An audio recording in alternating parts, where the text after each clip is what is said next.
Okay, सो तुलसी महारानी की क्या इंपॉर्टेंस है? सो तुलसी महारानी जो है वो कृष्ण प्रेयसी कहा जाता है।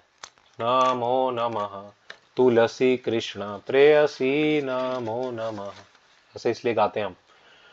तो कृष्ण प्रेयसी मतलब, तो भगवान के जो गोलोक धाम है उसके अंदर सारी जो लीला है, पास टाइम्स अरेंज करती है ना, वो वृंदा देवी तुलसी महारानी करती है। जैसे हर मंदिर में टेंपल कमांडर होता है ना, तो टेंपल कमांडर की जिम्मेदारी होती है सारे अरेंजमेंट्स करना।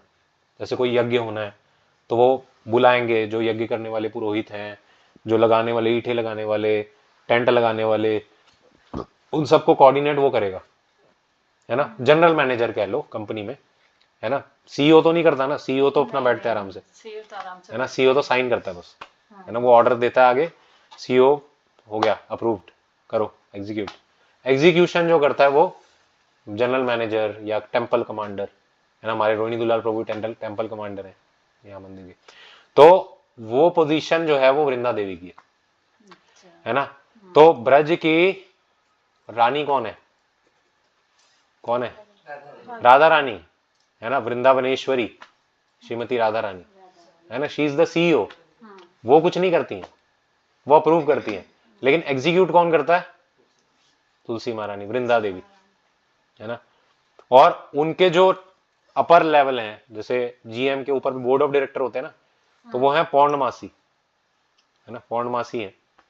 आप पढ़ना इनके बारे में, पौर्णमासी। वो कमांड देती हैं, वो अरेंजमेंट करती हैं। जैसे योग माया, यहाँ पे भौतिक जगत में महामाया है ना। महामाया हम सबको परेशान कर रही है ना, माया देवी की चपेट में हम सब हैं। लेकिन इसी का ही जो ओरिजिनल है, ये तो परवर्टेड रिफ्लेक्शन है, इसका जो ओरिजिनल फॉर्म है वो है योग माया। वो आध्यात्मिक जगत में काम करता है, योग माया। तो योग माया के जो पर्सोनिफिकेशन है वो है पौर्णमासी, है ना। पौर्णमासी, या कई लोग कहते हैं ना पूर्णमासी पौर्णमासी, जैसे पूर्णिमा, ऐसा होता है ना। भगवान जब भी लीला करेंगे पूर्णिमा होती, शरद पूर्णिमा होती है, रास लीला करते हैं भगवान। तो शरद पूर्णिमा क्या करती है? वो उस भाव को और जगाती है। अब इसको हम समझ नहीं पाएंगे, इसको अब स्किप करते हैं, ये सब चीजों को, ये थोड़े एडवांस लेवल की बातें हैं, हम कुछ गलत गलत ना समझ लें, मैं बोल ना दूं, ठीक है। सो तुलसी महारानी की पदवी क्या है? तुलसी महारानी क्या करती हैं? वो अरेंज करती हैं सारी लीलाएं, ठीक है। आप में से कितने लोग हमारे साथ धाम यात्रा में गए थे 4 अक्टूबर वाली? हाँ, आप भी गए थे माता जी? हाँ आप भी गए थे, हाँ। सो वहां पे, हम वहां पे गए थे ना, वो वृंदा कुंड में गए थे, वृंदा कुंड में, याद है? हाँ हाँ है वो 1500 रुपये वृंदा वृंदा वृंदा कुंड में गए थे, याद है? वो जो वृंदा देवी का जगह था। तो बताइए वृंदा देवी के हाथ में कौन था, कौन थे? देखे ही नहीं? बताओ।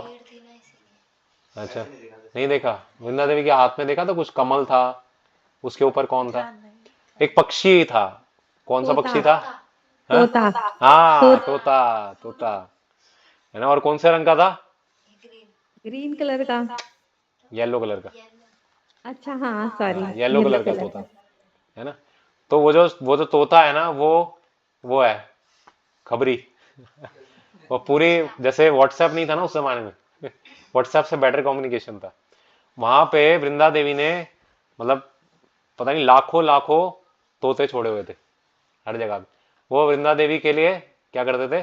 सूचना लेके आते थे, है ना। आज यहाँ पे ये चल रही है अभी लीला, ये जो सखी है वो यहाँ पे है, यहाँ पे निकुंज में यहाँ पे ये हो रहा है ना। राधा यहाँ पे है, कृष्ण यहाँ पे है, उनको मिलवाना है ना। तो अब वृंदा देवी कुछ अरेंजमेंट करती है। तो वहां पे बताई थी उन्होंने ये सब बातें, मैं इसलिए पूछा। वृंदा कुंड में वो जो वहां पे पुजारी जी थे, पंडित जी थे, उन्होंने ये पूरी लीला समझाई थी अच्छे से।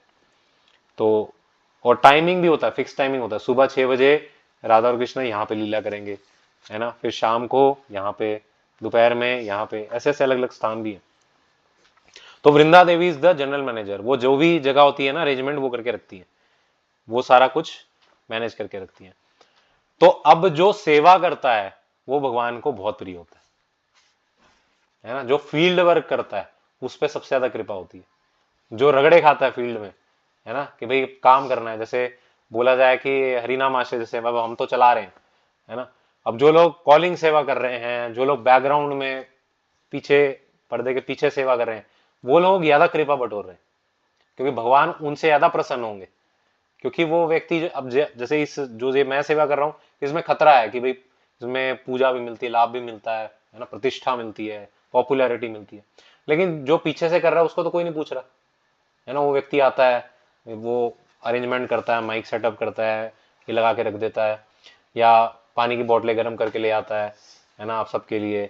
या फिर वो कॉलिंग्स करके कुछ लोगों को बुलाता है ना, कुछ 5-6 नए लोगों को वापस लेके आता है।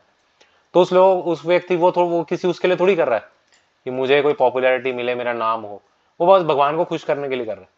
तो ऐसे व्यक्ति पे भगवान ज्यादा कृपा करते हैं। इसलिए वृंदा देवी भगवान को बहुत प्रिय है, क्योंकि वृंदा देवी कभी भी फ्रंट में नहीं आती। वृंदा देवी हमेशा stage on the back and does सेवा। वो कभी भी अपने आप को वो नहीं करती, वो सिर्फ राधा कृष्ण को हाईलाइट करती है उनके ऊपर। जैसे हमारे हमारे मंदिर है ना, तो मंदिर में सेंटर में कौन है? राधा कृष्णा है ना। बाकी सब जो है उन पे लाइट नहीं है, मेन फोकस जो है वो राधा कृष्ण पे। पर ये बाकी सब सारा कुछ कर रहे हैं उनके लिए, उन्हीं के लिए सब कुछ कर रहे हैं बाकी लोग, है ना। तो उन सब पे कृपा है भगवान की नजरें। ऐसे ही कोई बुक डिस्ट्रीब्यूशन करता है ना, अगर कोई ऐसा है व्यक्ति, है ना, जो हम बोल भी नहीं रहे हैं, वो पीछे से कुछ कुछ किताबें बांट आता है ना, बोलता है प्रभु जी आज मैंने देखी इतनी किताबें बांटी, है ना, ये करा। तो ज्यादा खुशी होती है हमें कि भाई ये व्यक्ति देखो, इसको बोलना भी नहीं पड़ रहा है, अपने आप से कर रहा है, इसको कितना अच्छा है, इसको कितने लाभ है। तो उस व्यक्ति पे ज्यादा कृपा होती है। जो पीछे से सेवा करता है उस पर ज्यादा कृपा होती है, और जो मिलियल सेवा करता है उस पर और ज्यादा कृपा होती है ना। कोई अगर भगवान के मंदिर में झाड़ू लगाए, पोछा लगाए, है ना, कुछ अगर इधर से उधर सामान उठा के रख दे, ये कर दे, इस सेवा के लिए कोई कुछ वो थोड़ी देता है, वाह शाबाशी, ऐसे थोड़ी मिलती है। जिस सेवा में बहुत शाबाशियां ना मिले, लेकिन वो आप भगवान की सेवा के लिए करो निस्वार्थ भाव से, ये नहीं पैसे मिलेंगे इसके बदले में, है ना, या फिर कुछ पॉपुलैरिटी मिलेगी इसके बदले में, नहीं, बिना किसी स्वार्थ के करो अगर, तो उसमें सबसे ज्यादा भगवान खुश होते हैं। क्योंकि भगवान को लगता है भाई मेरे ऊपर कर्जा चढ़ गया इसका, ये मेरे लिए सेवा तो किया लेकिन इसने कुछ लिया ही नहीं बदले में, ना तो पॉपुलैरिटी ली, है ना। क्या क्या चाहिए लोगों को, देखिए क्या, जैसे भगवान चैतन्य महाप्रभु चौथे श्लोक में शिक्षा अष्टकम में क्या कहते हैं? किसको याद हुआ शिक्षा अष्टकम? देखो अभी कितनी भी क्लास, कितनी बीत गई क्लासें जो हमने शिक्षा अष्टकम लिया था, अभी तक लोगों को याद नहीं है। किसी को याद है चौथा श्लोक क्या है शिक्षा अष्टकम का? कौन बताएगा? हाथ उठाइए, ऑनलाइन ऑफलाइन, कौन बताएगा? देखो नोट्स देखो चीटिंग कर रहे हैं सब किसी को याद नहीं है, एक व्यक्ति को भी याद नहीं है। ये हाल होता है जब वैसे कैजुअली लेते हो बातों को। तो है न धनम न जनम न सुंदरीम कविताम व जगदीश कामये मम जन्मनि जन्मनीश्वरे भवतात् भक्तिर अहेतुकी त्वयि। क्या मतलब है इसका? ना धनम, मुझे धन नहीं चाहिए, ना जन्म, मुझे बहुत सारे फॉलोअर्स नहीं चाहिए, जन डिसाइपल्स या फॉलोअर्स या पॉपुलैरिटी, यूट्यूब में लाइक्स सब्सक्राइब्स या फेसबुक पे लाइक्स थम्स अप्स, ये नहीं चाहिए। ना धनम ना जन्म ना सुंदरीम। अब सुंदरीम का मतलब सिर्फ स्त्री नहीं, है ना, स्त्रियों के लिए पुरुष, पुरुष के लिए स्त्री, अपोजिट जेंडर, है ना। मंदिर में भी कई आती हैं ऐसे बंधन के आती हैं, है ना, और डांस करेंगी आगे आगे खड़े होकर, या कई पुरुष आते हैं एकदम ऐसे हंकी बन के ऐसे बाल खड़े करके आएंगे सीधा, किस लिए आते हैं वो सब? है ना, अपोजिट जेंडर को इंप्रेस करने के लिए, है ना, भगवान को नहीं इंप्रेस करना चाहते। तो ना धनम ना जन्म ना सुंदरीम। फिर कविताम, है ना, कि मैं बहुत अच्छी कविता बना रहा हूं, देखो कितनी तुकबंदी बनाई है, कविता का भी वो इच्छुक नहीं हूं मैं। ना धनम ना जन्म ना सुंदरीम, ऐसा क्या चाहिए? फिर भगवान कहते हैं अच्छा तेरे को मोक्ष चाहिए, मुक्ति दे दूं? कहते हैं मम जन्मनी जन्मनीश्वरे, नहीं मुझे बार बार जन्म देते रहो। भगवान कंफ्यूज हो गया, क्या दूं इसको भाई, इसको ना मुक्ति चाहिए, ना इसको भोग विलास चाहिए, ना इसको अपोजिट जेंडर चाहिए, है ना, है ना, चमड़ी या दमड़ी कहते हैं ना, चमड़ी चाहिए किसी को, किसी को दमड़ी चाहिए, दमड़ी मतलब पैसा, चमड़ी मतलब फिजिकल रिलेशनशिप, है ना। ये दो में ज्यादातर सो कॉल्ड आजकल के साधु लुढ़के पड़े, है ना। इसको कुछ भी नहीं चाहिए, इसको क्या दूं, भगवान अब लाचार हो जाते, क्या दूं भाई मैं, मोक्ष भी नहीं चाहिए इसको, फिर क्या चाहिए तेरे को, तू ही बता तेरे को क्या चाहिए।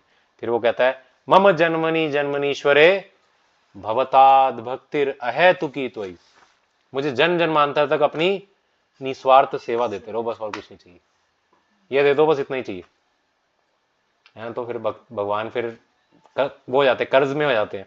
तो फिर भगवान ऐसे व्यक्ति को अपने हृदय से लगाते हैं कि भाई ये मेरा प्यारा है यार, ये मेरे को निस्वार्थ भाव से करता है, बाकी सब तो मेरे से मांगने आते हैं, कटोरे लेके आते हैं, है ना।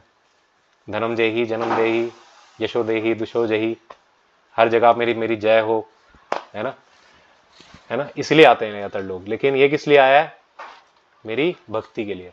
तो ऐसे ही वृंदा देवी तुलसी महारानी शुद्ध भक्त है, और उनका सम्मान करेंगे तो भगवान हमें हमसे भी खुश होंगे। तो हमारे मूवमेंट में क्या, चैतन्य महाप्रभु जो कि राधा कृष्ण के युगल अवतार है, जानते हैं ना। कितने लोग चैतन्य महाप्रभु जानते हैं, ऑनलाइन वाले भी बताइए, थम्स अप कीजिए, अपना वर्चुअल वाला जानते हैं ना। अच्छा कौन नहीं जानता वो हैंड रेज कीजिए, हैंड रेज वो कीजिए जो चैतन्य महाप्रभु के बारे में नहीं जानते। अच्छा ओके ओके ओके ठीक है, ओके क्वाइट ठीक है, कोई बात नहीं। तो चैतन्य महाप्रभु वास्तव में कृष्ण ही है, लेकिन वो राधा रानी के भाव में आए हैं। राधा रानी का क्या भाव है, भगवान की सेवा करना, भगवान का भक्त बनना। तो वो भक्त के वेश में कृष्ण आए हैं, क्यों, क्योंकि कृष्ण को सब कुछ पता है, भगवान है भाई, उनको क्या नहीं पता, सब कुछ पता है। लेकिन एक चीज है जो शायद कृष्ण को भी नहीं पता थी, वो क्या थी, भाई मेरे भक्त मेरे को इतना ज्यादा प्रेम करते हैं, इनको कैसा आनंद मिलता होगा प्रेम करके, है ना। अब अपने आप को भगवान जब देखते हैं, हालांकि वो तो भगवान है, वो तो सब सर्वज्ञ है, लेकिन फिर भी भगवान ये लीला करते हैं कि भगवान जब अपने आप को आईने में देखते हैं, वो उसमें देखते हैं, भगवान कहते हैं मैं इतना सुंदर हूं, क्या ऐसा इनको सुख मिलता है, क्या है कि मेरी भक्ति में सब कुछ देने को तैयार है, राधा रानी स्पेशली, है ना।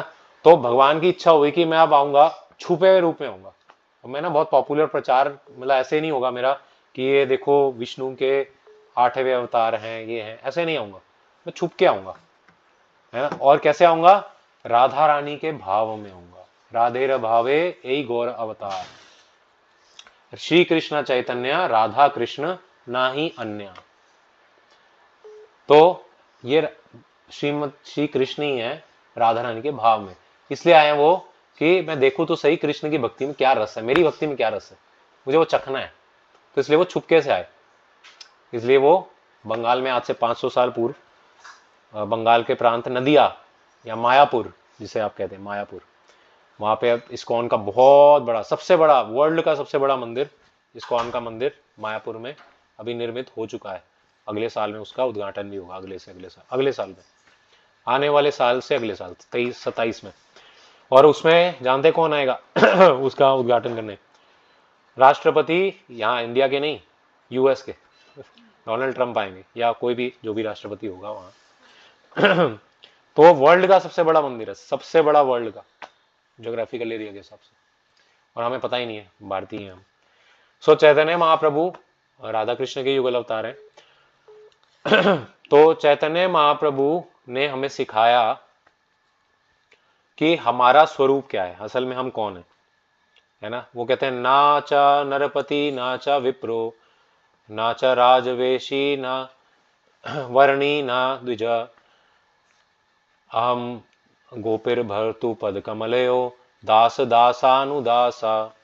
जब उनसे पूछा कि आप कौन है, तो उन्होंने बोला कि मैं ना तो क्षत्रिय हूं, ना वैश्य हूं, ना शूद्र हूं, ना ब्राह्मण हूं, ना ही मैं वानप्रस्थी हूं, ना ब्रह्मचारी हूं, ना गृहस्थ हूं, ना सन्यासी हूं। तो फिर क्या हो, अपना 4 आश्रम में हो, 4 वर्ण में हो। वो कहते हैं गोपिर भर्तु, गोपिर भर्तुर कौन है, गोपियों का भरण करने वाले कौन है, कृष्ण। गोपिर भर्तु पद कमलयो दास दास दास दास दास दास इन्फिनिट टाइम दास अनुदास, मतलब मैं दासों के दासों के दासों का दासों का दास हूं, यही मेरी आइडेंटिटी है बस, है ना। तो ये हमारी पोजीशन है। तो हम तुलसी महारानी जो कि भगवान की दासी हैं, उनके अगर हम दास बनते हैं तो भगवान हमसे अधिक खुश होते हैं।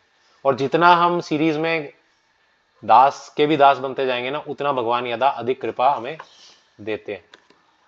एक स्टोरी आपको बताते हैं, ध्यान से सुनिए। पश्चिम साउथ दक्षिण भारत में एक बहुत ही प्रसिद्ध मंदिर है, उसका नाम है वरदराज टेम्पल। वरदराज जानते हैं आप? कभी गए हैं वरदराज? नहीं। अच्छा, एक और टेम्पल है, उसका नाम है श्रीरंगम, रंगनाथ स्वामी। नहीं गए? कभी नहीं गए?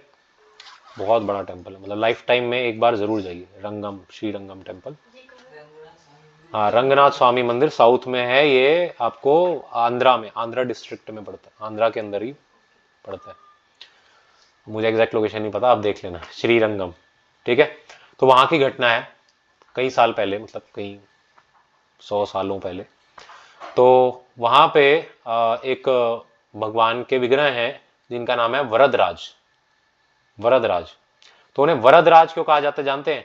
वो इस मुद्रा में रहते हैं। आप में से तिरुपति बालाजी कितने लोग जानते हैं या गए हैं? गए हैं ना? कितने लोग गए हैं तिरुपति बालाजी ऑनलाइन? हाँ। हाँ, तो तिरुपति बालाजी की पोजीशन देखिए कैसी है। वो ऐसे खड़े होते, देखिए ऐसे, ऐसे होते हैं वो, ऐसे, है ना, ऐसे। और ये वाला हाथ ऐसे, देखा है कि नहीं? है ना? लेकिन वरदराज का क्या है? वरदराज के दोनों हाथ ऐसे। और वरदराज उन्हें क्यों कहा जाता है? क्योंकि वो वर देने में राजा है। अब ये नहीं कि आप लोग सब आधी टिकट कराएंगे, लिस्ट बना के, लॉन्ग लिस्ट है, पूरी डायरी भर ली, फिर लिस्ट बना के अभी जाएंगे अभी टिकट कराओ, है ना? ये नहीं। वरदराज का मुख्य रहता है कि वो भक्ति का वर देते हैं, है ना, इसलिए उनको वरदराज कहते हैं। वो सबसे टॉप मोस्ट वर देते हैं। तो एक्चुअली में वो भौतिक वर भी देते हैं। तो वहां पे क्या है कि उनके वो थे, सेवक थे, पर्सनल सर्वेंट। उनका नाम था कांचीपूर्ण। कांचीपूर्ण नाम था उनका। सो वो ना वरदराज की पर्सनल सेवा करते थे, जैसे पुजारी थे उनके बेसिकली। तो उनके डीटीज के पूरा जैसे वो करना, और वरदराज जी से साक्षात बात करते थे। जैसे हम आपसे बात कर रहे हैं ना, आप हमसे बात कर रहे हैं, बाकी सबको तो वो विग्रह दिखते थे ऐसे, वो बात नहीं करते थे, हंसते रहते थे ऐसे वरदराज जी। लेकिन कांचीपूर्ण जी के साथ वो पर्सनली बात करते थे, ऐसे फ्रेंड की तरह, ऐसे ही थे उनका। और होता था बात ऐसे, वो लोग सुनते थे कि भाई बात कर रहे हैं ऐसे। तो इसलिए क्या करते थे लोग, पता क्या करते थे लोग? हमेशा भगवान को नहीं बोलते थे, लोग हमेशा कांचीपूर्ण को बोलते थे, अरे भगवान को बोलो ना थोड़ा मेरा ये जॉब लगवा दें यहाँ पे, है ना, थोड़ा करा दे, थोड़ा राजमहल में थोड़ा सा कुछ एक नौकरी वोकरी लगवा दे थोड़ी। अरे प्रभु थोड़ा सा बोलना, शादी वादी नहीं हो रही हमारी, कोई अच्छी सी सुंदरी दे दे, ऐसे बोलते थे उनको, है ना। और वो बोलते थे और हो भी जाता था, है ना। वो जब बोलते थे कि भाई दे दो यार, परेशान हो रहा है, ठीक, ओके तथास्तु। भगवान तो खड़े ही इसी पोजीशन में, तो जो उन्होंने बोलना है वो हो ही जाता था। जो कांचीपूर्ण बोलते थे वो 99% होता ही था। तो एक दिन कांचीपूर्ण जी को लगा, कई साल से सेवा कर रहे थे, 30-40 साल से, उनके दिमाग में एक दिन स्टक किया, एक दिन उनकी घंटी बजी, भाई मैं सबके लिए मांगता हूं, वरदराज जी तुरंत दे देते हैं, है ना। अगर मैं अपने लिए मांगू तो क्या देंगे? सबके लिए तो मैं मांगता हूँ, दे देते हैं, अपने लिए तो मैंने कुछ आज तक मांगा ही नहीं, चलो मांग के देखता हूँ। उन्होंने कहा कि चलो मैं मांगता हूँ आज वरदराज से। तो फिर वो पूरा सेवा वगैरह किया उनका, जो वो करते हैं। तो फिर वरदराज जी समझ जाते हैं, क्या हुआ बताओ? कांचीपूर्ण थोड़ा परेशान परेशान लग रहे, कह रहे हैं बस नहीं नहीं ऐसा कुछ नहीं, बस ऐसे ही, वो एक्चुअली मेरे मन में कुछ आया। क्या आया बताओ? ऐसी बात कर रहे थे कैजुअली। वो ना मैं सोच रहा था कि मुझे भी कुछ मांगना है आपसे। कहते अच्छा तुम्हें मांगना है, क्या मांगना है? तो कहते हैं कि मुझे ना अपने धाम में वास दे दो, बस हो गया मेरा, यहाँ पे मैं आपके धाम में जाना चाहता हूँ, है ना। तो भगवान फिर दोबारा से ऐसे पत्थर बन गए, मतलब पत्थर बन गए इन सेंस बात करना बंद कर दिया, जवाब ही नहीं दिया। आप किसी से बात कर रहे हो, जैसे मैं आपसे बात कर रहा हूँ, है ना, एकदम से मैं बात करना बंद कर दूं, आपको इग्नोर करूँ, आपको कैसा लगेगा?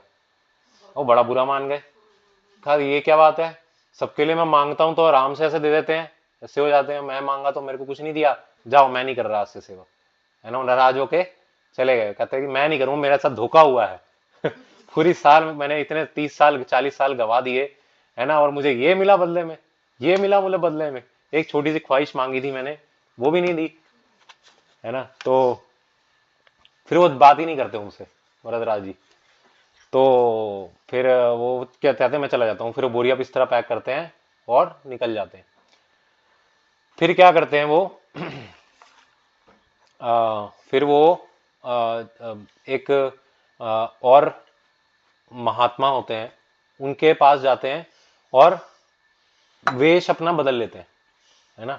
वो इतने पॉपुलर होते हैं भाई, सोचो अगर किसी से भगवान साक्षात बात करते हैं पूरे राज्य में कितने फेमस होंगे। तो ना अपना भेष बदल लेते हैं, भेष बदल के एक सेवक बन जाते हैं, एक जैसे सर्वेंट, काम वाली बाई टाइप, ऐसे लड़का मतलब जो होता है सेवक नौकर, वो बन जाते हैं वो। और फिर क्या होता है कि एक ना उन भक्त होते हैं, उनका मुझे नाम याद नहीं आ रहा, बड़ा अच्छा नाम था उनका भी, साउथ इंडिया के थोड़ा नाम और मेरे को याद नहीं आते। तो वो ना बड़े प्रख्यात होते हैं, और वो श्रीरंगम जी, रंगनाथ जी होते हैं ना, तो वो रंगनाथ जी के बड़े प्रिय होते हैं, मतलब फेवरेट होते हैं, है ना। उनसे बात नहीं करते होते बट काफी फेमस होते हैं वो भी। तो वो क्या करते हैं, उनके घर चले जाते हैं, उनके घर चले जाते हैं। और हाँ नहीं सॉरी, पहले वो जाते हैं रामानुजाचार्य के पास। रामानुजाचार्य के बारे में कौन कौन जानते हैं? कोई भी नहीं जानते। तो श्री संप्रदाय, हमारी जैसे 4 संप्रदाय हैं, श्री संप्रदाय के प्रमुख आचार्य हैं रामानुजाचार्य, जो साउथ इंडिया में इतने बड़े बड़े मंदिर है ना, तो रामानुजाचार्य जी ने ही, उन्होंने ही एफर्ट से बनवाए हैं काफी सारे। तो वो बहुत बड़े भक्त हैं भगवान के। और वो राम अनुज यानी कि लक्ष्मण जी के ही अवतार, राम अनुज, राम के छोटे भाई, तो वो लक्ष्मण जी हैं। तो वो आए थे आज से लगभग 1000 साल पहले लगभग। सो तब आए थे वो साउथ में, और उन्होंने बहुत बड़े बड़े मंदिर बनवाए, श्री संप्रदाय पूरा उन्होंने फैलाया। सो रामानुजाचार्य के पास जाते हैं, तो वो बोलते हैं, ये भेष बदलने से पहले की बात है, तो वो जाते हैं रामानुजाचार्य के पास। वो उनको बोलते हैं कि मैं क्या करूं, ऐसे कराया देखो, मतलब वो वरदराज ने मेरे को तो ऐसे धोखा दे दिया। तो वो कहते हैं अच्छा आप एक काम कीजिए, आप ना भेष बदल लीजिए अपना, और ये भक्त हैं, इन भक्त के आप घर में जाके सेवा कीजिए। तो फिर वो उन भक्त के पास जाते हैं, वो अपना भेष बदल के। तो उनको कहते हैं कि भाई मेरे को रामानुजाचार्य जी ने भेजा है, उन्होंने बोला आपकी सेवा करनी है। तो कहते ठीक है, अब उन्होंने बोला तो क्या करें, हम तो वैसे सेवा कराते नहीं किसी से, भक्त लोग वैसे सेवा नहीं कराते किसी से। तो कहा कि अगर गुरु ने, उनके भी गुरु के दर्जे के थे, तो अगर उन्होंने आदेश दिया है तो फिर आपको मैं कुछ कह नहीं सकता, कर लो। तो वो कई साल तक, मतलब और 10 साल तक उनके घर में ऐसे ही रहते हैं, मतलब नौकर बन के ही रहते हैं, और कभी नहीं बताते अपने आप को मैं कौन हूँ, है ना। तो फिर अचानक से एक दिन क्या होता है कि उनके घर में ना एक, उन्होंने वो रखा होता है भागवतम कक्षा, तो जो वक्ता होते हैं वो आते ही नहीं है उस दिन। तो ना सारे लोग उनको थोड़ा वो बोलते हैं कि भाई कैसे होता है, आप लोगों ने क्या किया है, ये वो आए नहीं है, वक्ता ही नहीं आए। तो फिर वो क्या होता है कि वो बोलते हैं कोई बात नहीं मालिक, मैं बोल देता हूँ। कहते हैं हाँ अच्छा, हाँ हाँ बोल दीजिए बोल दीजिए।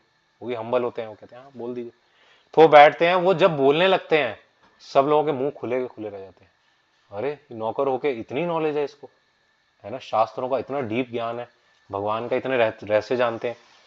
तो फिर जो है ना वो सब उनको फिर आगे प्रणाम करते हैं, बोलते हैं ऐसे, है ना। तो फिर वो उनकी रियल आइडेंटिटी सबको पता लग जाती है, अरे आप कहीं वो तो नहीं, कांचीपूर्ण तो नहीं है। तो फिर वो कहते हैं नहीं नहीं, तो मेरे से अपराध हो गया, मैंने कांचीपूर्ण से सेवा ले ली, है ना। मैं तो, वो तो आप तो इतने महान हैं, आप मेरे यहाँ पे नौकर बन के रहे, ये तो मेरे लिए बहुत लज्जा की बात है। फिर क्या होता है कि भगवान उनके सपने में आते हैं, वो कहते हैं नहीं नहीं उन्होंने नहीं बोला था, ये मैंने ही अरेंजमेंट कराया था इनको भेजने के लिए, है ना। तो अब उनको वापस भेज दो मेरे पास। तो वो बताते हैं कि कांचीपूर्ण, आप सपने में मेरे वरदराज जी आए थे, उन्होंने ऐसे ऐसे बोला, अब आपकी मर्जी है कि आप, वो कह रहे हैं वापस इनको भेज दो। कहते हैं मैं क्यों जाऊं, चलो वो कह रहे हैं, इतने साल हो गए हैं, अब याद आई उनको, है ना, मेरी इतने साल से मेरे को पूछा तक नहीं, चलो खैर याद तो आई। तो वो जाते हैं वापस, कहते हैं हाँ हाँ बोलो, फिर वो ऐसे स्वागत करते हैं, हाँ स्वागत, आइए आइए कांचीपुर, आओ आओ आओ, मैं तुम्हें ही याद कर रहा था, और सुनाओ कैसे हो ये वो। कहते हैं वो सब छोड़ो, इतने टाइम से क्यों नहीं याद किया। कह रहे हैं अच्छा अच्छा मैं बताता हूँ, पहले बताओ क्या ख्वाहिश आपने करी थी, क्या इच्छा थी आपकी कि धाम में, हाँ हाँ मोस्ट वेलकम, जब आप चाहो, अभी चलना है, कब चलना है बताओ। कह रहे हैं वो अपना सर खुजाने लग गए। कह रहे 10 साल 12 साल पहले जब मैंने ये क्वेश्चन आपसे पूछा था, आपने मेरे को तो कभी आंसर नहीं दिया इसका, आपने मेरे को आज तक कभी आंसर नहीं दिया इसका, है ना। आप तो पत्थर बन के बैठ गए। अब 12 साल बाद ऐसा क्या हुआ जो आपको अचानक से मेरी याद आ गई, है ना। तो फिर वरदराज जी बोलते हैं, देखो तुम मेरी सेवा करते थे ना, लेकिन वो जिनकी तुमने सेवा करी है ना, वो रामानुजाचार्य की सेवा करते थे। इसलिए जब तुमने उनकी सेवा करी ना, तब तो मुझे तुम्हारी बात माननी पड़ेगी। मैं क्या करूं, मेरी सेवा अगर करते रहोगे तो फिर मैं इतना इंटरेस्टेड नहीं होता। हाँ, तो भगवान बोलते हैं मुझे मेरा दास भी इतना प्रिय नहीं है जितना मेरे दास के दास के दास का दास प्रिय है। तो इसलिए वृंदा देवी की जब हम शरण लेते हैं, उनसे जब हम डेली प्रार्थना करते हैं, जब हम जप करते हैं, तो हम भगवान से पहले हम वृंदा देवी को सामने रखते हैं। वृंदा देवी से प्रार्थना करते हैं कि हमारा जप अच्छा हो। और पद्म पुराण में ऐसा कहा गया है कि जो वृंदा देवी तुलसी महारानी के आगे खड़े होके जप करता है या बैठ के जप करता है, तो डायरेक्टली भगवान सुन रहे होते हैं उसका जप। तो अच्छा है, इसलिए वृंदा देवी की इंपॉर्टेंस है और भक्तों की इंपॉर्टेंस। तो इस मूड को मैं समझाना चाह रहा था कि भगवान भी खुश होते हैं अपने भक्त से नहीं, अपने भक्तों के भक्तों के भक्तों से, क्योंकि वो रामानुजाचार्य के सेवक थे और उनकी उन्होंने सेवा करी, तो भगवान खुश हुए। समझे आप। इसीलिए भक्ति में ना लाइमलाइट में आने के लिए नहीं भागना चाहिए, या भगवान के पुजारी बनना है, आगे आगे आके सेवा करना है ना। और ये क्या कॉलिंग सेवा पकड़ा दी है, इसमें तो गालियां सुनने को मिलती हैं। हमें तो ऐसी सेवा दो जहां हमें फूल चढ़ाए जाए। ये भाव नहीं होता भक्त का, ये हमारे घमंड का भाव है, घमंड है हमारे। देखो भगवान को एक ही चीज से सख्त नफरत है, सख्त नफरत। वो क्या है? घमंड, अहंकार। वो भगवान बर्दाश्त नहीं कर पाते। जब वो भक्त के अंदर देखते हैं ना अहंकार का फोड़ा है, तो भगवान को खुजली होती है कि मैं फोड़ूं इसके फोड़े। भगवान फिर उसको ऐसा दंड देते हैं, है ना। जैसे इंद्र को दिया दिया ना, इंद्र को गर्व हो गया था कि भाई मेरी पूजा होती है ब्रज में, ये कौन आया ग्वाला रोकने वाला मेरी पूजा, डुबा दो पूरे ब्रज को। समंतक बादलों को भेजा, है ना, कि भाई प्रलय ले आओ, जाओ। तो सोचो वो कितना, किस व्यक्ति को घमंड हो जाता कभी कभी, जब उसको सिर्फ पूजा नहीं करी, और वो भी एक छोटे प्रांत ने, है ना। पूरा विश्व तो चलो कर ही रहा होगा उसका, तो उसको ठेस लग गई, है ना। तो जो घमंडी व्यक्ति होता है ना, बड़ी जल्दी बुरा मान जाता हो, और भगवान को ऐसा बुरा लगाने में मजा आता है। तो भगवान ना ऐसा एक्सपोज करते हैं, ऐसा एक्सपोज करते हैं, वो भक्ति उसके ऐसे पूरी, वो पूरा नंगा हो जाता है सबके आगे कि क्या है वो। कई बार भगवान ऐसे करते हैं अरेंजमेंट, जो ऐसे बहुत ज्यादा वो अहंकार के साथ भक्ति कर रहा होता है ना, उसको होता है कि मेरे को सब पूछे, हर बार मेरे को कॉल की जाए, हर बार मेरे को वो हो। कभी भगवान ऐसे भी करते हैं, भगवान फिर पूरे भक्त के समूह से ही निकाल देते हैं उसको, जा तू बाहर जा, फिर तेरी वैल्यू पता लगेगी। अभी तो सब बोलते हैं प्रभु जी आइए आइए, प्रभु जी प्रभु जी आप लेंगे, प्रभु जी ठीक है। बाहर जाएगा तो सब लोग बोले ओए काम कर, का पगार काट दो, नौकरी से निकाल दो। तब समझ आता है उसको इंपॉर्टेंस, भक्तों की महत्व, भक्तों के समाज का महत्व समझ आता है। अभी तो हम कैजुअली लेते हैं कि भक्ति तो है, क्या है ये, है ना, इनको तो ऐसे चुप करा देंगे हम, तो कुछ बोलते भी नहीं। नहीं, लेकिन भगवान जो है ना वो देखते हैं और हमें दिखाते भी हैं सही समय आने पे। तो इसलिए हमें इंपॉर्टेंस समझनी चाहिए, और वृंदा देवी तुलसी महारानी की इंपॉर्टेंस समझनी है, और हर भक्त की।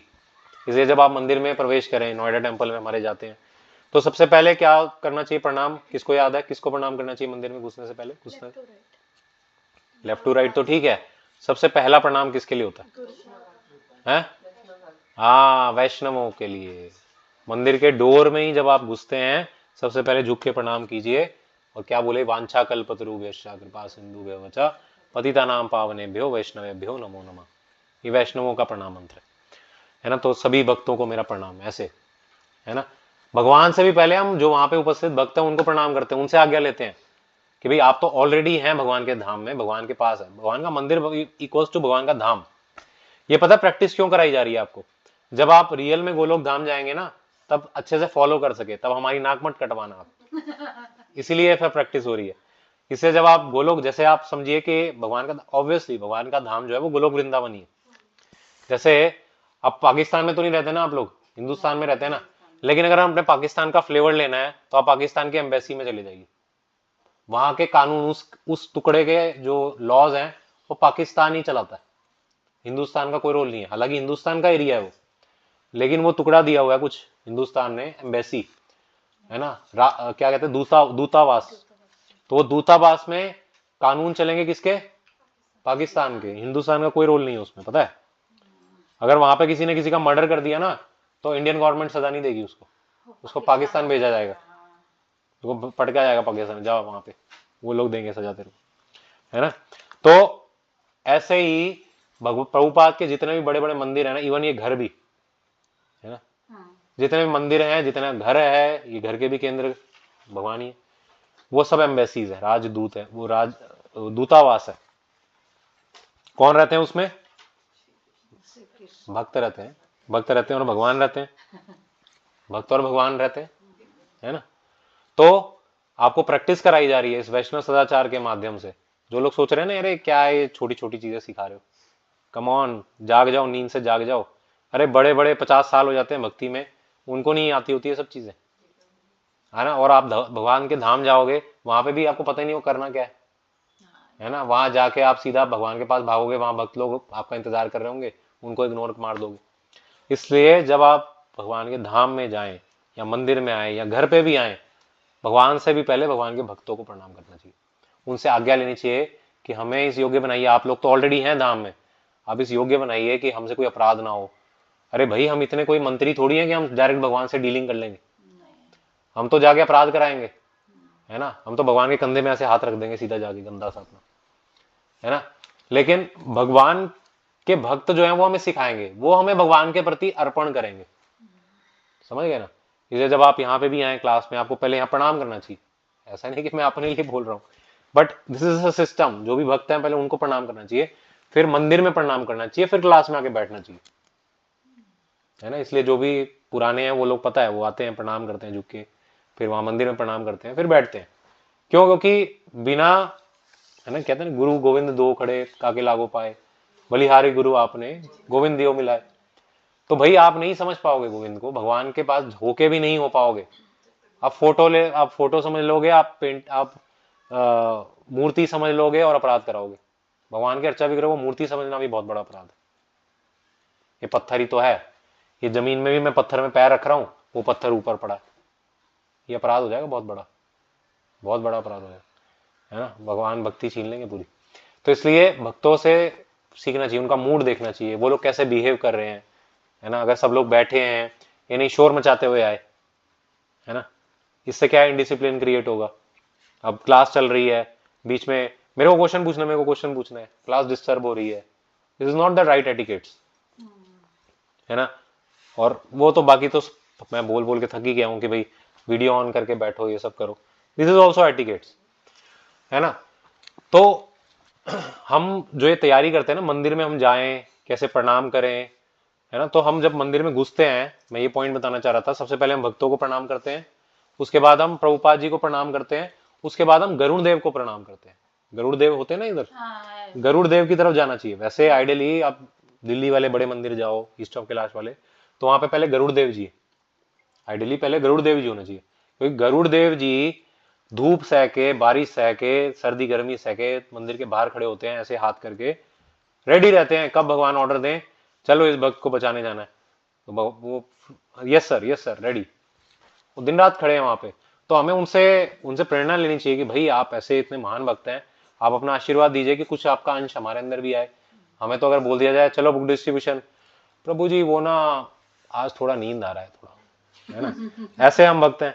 और वो खड़े हैं, वो ऐसे, ये जो मुद्रा होती है ना, इसे कहते हैं वीर आसन, जो वो गरुड़ देवता जिसमें होते हैं ना, हनुमान जी जिसमें होते हैं। अब हनुमान जी कभी भी ऐसे नहीं खड़े होते, ऐसे ऐसे नहीं बैठे होते, ऐसे हाँ राम जी प्रणाम, ऐसे नहीं होते, ऐसे भी नहीं होते, ऐसे खड़े होके भी नहीं होते कि भाई हाँ जी राम जी प्रणाम, ऐसे भी नहीं होते। हनुमान जी हमेशा ऐसे होते हैं, आज्ञा, व्हाट इज द ऑर्डर, है ना, हमेशा रेडी, ऑलवेज रेडी, क्या करना है बताओ, अभी तुरंत हो जाएगा, मतलब बोलने से पहले हो जाएगा, ऐसे ऐसी पोजीशन में रेडी रहते। तो हमें भक्तों से आशीर्वाद मांगना चाहिए। जैसे प्रभुपाद है, प्रभुपाद भाई ऐसे हैं व्यक्ति जो, जिन्होंने, मतलब जिनके संपर्क में जो आया वो सोना बन गया, है ना। तो उनसे आशीर्वाद मांगे कि भाई हम भी कुछ प्रचार कर सके। आपने तो इतने बड़े बड़े हिप्पीज को, इतने बड़े बड़े नशेड़ी, ड्रगिस्ट, ये वो, डकैत, ये वो, पता नहीं टेररिस्ट, कितने लोगों को उद्धार कर दिया आपने, है ना, उनसे आशीर्वाद मांगना चाहिए कि भाई कम मेरा भी उद्धार कर दो है ना, मेरा भी उद्धार कर दो, या मैं कुछ इंस्ट्रूमेंट बन सकूं आपके प्रचार में, आपकी सेवा में कुछ कर सकूं, भगवान के प्रति कुछ अपराध ना कर दूं मैं जाने अनजाने में, तो प्लीज मुझे सहायता कीजिए। ऐसा विनम्रता, गोलोक धाम में जाने का सबसे बड़ा पासपोर्ट जो है, वीजा जो है, वो विनम्रता है। मंदिर में जाने से लेके, मंदिर से आने से लेके, क्लास में सुनने से लेके, बुक डिस्ट्रीब्यूशन में करने लेके, एक चीज कॉमन थी, है, रहेगी, विनम्रता। विनम्रता नहीं होगी तो हम दास दास दास अनुदास नहीं बनेंगे, हम बॉस बॉस बॉस के भी बॉस बनना चाहेंगे, है ना। सो विनम्रता ये सबसे बड़ा एक पासपोर्ट है भगवत धाम जाने का। अगर विनम्र नहीं होते ना, तब भी हम मंदिर में देखते हैं, मेरी तो सेवा होती है, हालांकि मेरे को क्रिटिसाइज नहीं करना चाहिए किसी को, लेकिन मेरी ऑब्जर्वेशन है, मैक्सिमम लोग आते हैं मंदिर में, अरे भगवान के सामने खड़े होते हैं, ऐसे तक नहीं करते, मतलब आएंगे खड़े होंगे जैसे पता नहीं कोई शो देखने आए हैं, हाँ बढ़िया बढ़िया, आएंगे आएंगे ऐसे चले गए। तो विनम्रता नहीं है तो मंदिर में आके भी कोई फायदा नहीं है उनका। हाँ ठीक है, कुछ अज्ञात स्वीकृति तो मिलेगी फॉर श्योर, बट कुछ हृदय में परिवर्तन नहीं आने वाला। ऐसे वो सालों साल भी आता रहे, जन्मों जन्मों भी आता रहे। एक पता नहीं वो इस क्लास में है कि नहीं, एक व्यक्ति मुझे मिले थे, बोले कि मैं पिछले 14 साल से यहाँ पे रहता हूँ, यहीं इसी सेक्टर में रहते हैं, और कह रहे मैं मतलब हर 2-4 दिन में मैं मंदिर यहाँ पे जाता ही हूँ इस्कॉन में, है ना, और एक भक्त के लक्षण नहीं है उनके अंदर, एक भी, बोलने में बिल्कुल तीखे, है ना, और मतलब कोई लक्षण ऐसे होता है ना, देख के ही पता लगता है व्यक्ति कुछ बदलाव नहीं है। तो चले जाके किसी से सुना नहीं, सीखा नहीं, कुछ विनम्रता आई नहीं, कैसे भक्ति करोगे, है ना, भक्ति कैसे करोगे। तो इसलिए ह्यूमिलिटी इज द पासपोर्ट, जिससे आपको भगवान के धाम में एंट्री मिलेगी। और सबसे पहले प्रभुपाद जी, मैंने बताया वैष्णवों को, फिर प्रभुपाद जी को, फिर आप यहाँ पे गरुड़ देवता जी को, उनको प्रणाम कीजिए। उसके बाद आप ग्रेजुअली जाइए लेफ्ट से राइट, है ना, गौड़ निताय हैं, गौड़ निताय जी को प्रणाम कीजिए, उनसे आशीर्वाद मांगिए कि हे गौरांग महाप्रभु, हे चैतन्य महाप्रभु, आप भक्त के अवतार में भगवान ही है स्वयं, तो आप मुझे भी ऐसा वो दीजिए, दृष्टि दीजिए कि मैं भगवान की भक्ति कर सकूं, मुझे भी ऐसा वो अवसर दीजिए, है ना। तो आप तो करुणा के अवतार हैं, करुणा बांटने आए हैं चैतन्य महाप्रभु, उन्होंने ये संकीर्तन आंदोलन दिया, तो उनसे कृपा मांगिए। फिर आप राधा कृष्णा के पास जाइए, फिर भगवान के पास जाइए, उनसे मांगिए कि हे प्रभु, आप तो मेरे हृदय की गंदगी को जानते हो, आपसे क्या ही छुपा है, मेरे अनर्थों को दूर कर दीजिए, मैं आप कोई अपराध ना करूं, मैं आपके भक्तों की सेवा कर सकूं। ऐसा मांगना चाहिए, ये नहीं मुझे अपनी सखी बना लो, ये भी नहीं, समझ रहे हो ना। खास नहीं बनना, दास बनना है, और दास जो होता है वही भगवान के लिए खास होता है। भगवान के साथ ना हमेशा उल्टा चलता है, भगवान टेढ़े है ना, क्या करे, भगवान को जो थोड़ा ऐंठ के दिखाता है भगवान, उसको बिल्कुल इग्नोर करते हैं। जो भगवान के आगे बिल्कुल ही सब लोग बिल्कुल तुच्छ समझेंगे, पिछड़ा हुआ सा लगेगा, कोई नहीं पूछता होगा ना जिसको, वो भगवान हमेशा उससे बात करेंगे, उसको आदान प्रदान करेंगे, उसके साथ बहुत डीलिंग्स करते हैं भगवान, उसको स्पेशल मर्सी मिलती है। अरे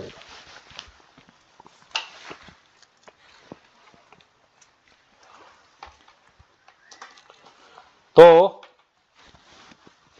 इसलिए ये बहुत इंपॉर्टेंट है। तो तुलसी महारानी के संदर्भ में हम क्या बता रहे थे, नित्य तुलसी को जल दें और परिक्रमा करें, है ना। बिना तुलसी पत्र के भगवान भोग भी स्वीकार नहीं करते, है ना। देखो ये सब जो इतना वैल्यू मिल रही है तुलसी महारानी को, इससे पता लगता है कितनी इंपॉर्टेंस है दास सत्व की, है ना, सर्विंग एटीट्यूड की कितनी इंपॉर्टेंस है। कि तुलसी पत्र अगर ना हो तो भगवान वो भोग भी तक स्वीकार नहीं करते, भले ही आपने 56 भोग बनाए हैं, भले आपने पूरी शुद्धता से बनाए हैं, है ना, भले ही आपने बहुत अच्छे से तैयारी करी है, बहुत मेहनत करी है, लेकिन तुलसी पत्ता नहीं होगा तो भगवान नहीं खाएंगे। और अगर कुछ नहीं है भोग लगाने को, आपने तुलसी पत्ता भगवान को दिखा दिया ना, भगवान कहते हैं नहीं नहीं, आई एम सेटिस्फाइड, बस बहुत हो गया। यही तो हुआ था गिरिराज गोवर्धन जब थे, एक गांव है वहां पे अन्य और, जानते हैं आप, परिक्रमा करते हैं गिरिराज जी की, तो अन्य और नाम का एक गांव आता है। तो अन्योर की क्या है, अन्योर नाम क्यों पड़ा उसका, क्योंकि वहां पे गिरिराज जी गोवर्धन जी जो थे, तो हालांकि भगवान ही है स्वयं गिरिराज जी, तो वो खाए जा रहे थे, खाए जा रहे थे, खाए जा रहे थे। जब उनके लिए भोग बनाए थे ना, इंद्र के लिए जो लाए थे, वो सब वो खाए जा रहे थे, सब खत्म कर दिया उन्होंने, कुएं के कुएं खा गए, दाल भर के, है ना, और बड़े बड़े छकड़े भर भर के फ्रूट्स खा गए, और इतने सब कुछ खा लिया, कुछ नहीं बचाया। तो ब्रजवासियों को टेंशन हो गई, भाई क्या है ये, तो संतुष्टि नहीं हो रहे, तो खाए जा रहे हैं, हम तो बोला था भोग लगा के दे दो वापस तो ये तो सारे खाए जा रहे हैं। तो फिर भगवान ने बोला, भगवान ने ही सजेस्ट किया, भगवान ने एक तुलसी का पत्ता तोड़ा, जाओ ये दिखा दो।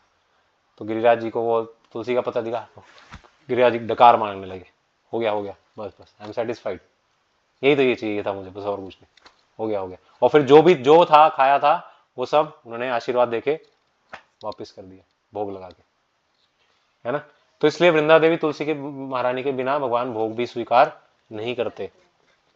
इसलिए अगर आप कहीं बाहर हो, है ना, अगर आपके पास ऐसे कुछ चाट दिख रही है आपको, आपके मुंह से लार आ रही है, तो नहीं खाना उसको, कि भगवान ने नहीं खाया, वो भगवान खाएंगे ही नहीं जब तक आप उसको शुद्धता से घर में बना के भगवान को भोग नहीं लगाएंगे, तुलसी पत्र रख के, भगवान नहीं खाएंगे। नित्य तुलसी को जल दें और परिक्रमा करें, है ना, कम से कम 3 परिक्रमा 4 परिक्रमा तुलसी जी की डेली करनी चाहिए। और क्या बोलना चाहिए, है ना, यानी कानी च पापानी ब्रह्म हत्यादि कानी च तानी तानी प्रणशंति प्रदक्षिणा पदे पदे। आपकी प्रदक्षिणा के एक एक स्टेप में बड़े से बड़े मेरे पाप जो हैं, मेरे अनर्थ जो हैं, भक्ति में अपराध जो हैं, अपराध तो नहीं खैर, अनर्थ जो हैं वो दूर होते जा रहे हैं, है ना। तो ऐसी ऐसी भावना रखनी चाहिए, एक एक स्टेप में वो दूर होते जा रहे हैं। तुलसी के पास दीपक जलाएं, दिया, है ना, उनको डेली दिया दिखाना चाहिए तुलसी महारानी को। जानते हैं कि नहीं आप लोग, दिया दिखाते हैं कि नहीं, कितने लोग दिखाते हैं घर में, डेली दिखाते हैं घर में, चलिए बहुत अच्छी बात है। जी प्रभु जी। हाँ, एक बार देखना कोई आया तो नहीं है, कुछ एक बार देखो बाहर, ओके, एक बार वहां से देखना, ये बालकनी से देखो क्या है।